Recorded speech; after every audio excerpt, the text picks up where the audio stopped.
Wa may magpalayo kung giayo pagdala. Way mausab kung gitarong pagdala.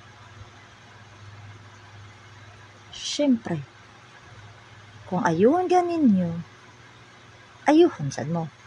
Magpabilin ug magpabilin jud ang tao. Kay way rason magpalayo siya, wa say rason para magbag-o siya. Mao nang ayaw na magkatingala ug ayaw mo og pangutana. Nganong nausab siya, nganong napalayo siya. Pangutan-an yung kaugalingon.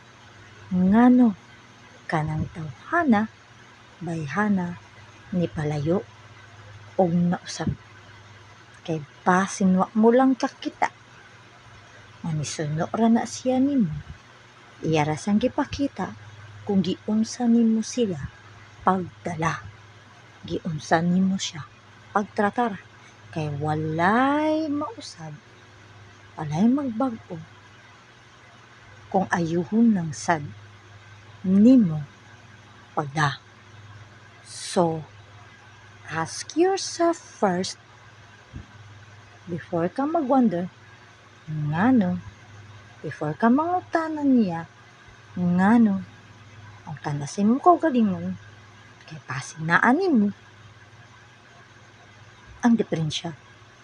Naan, ikaw ra ditoy nakasa ngano nawa siya nimo. Okay.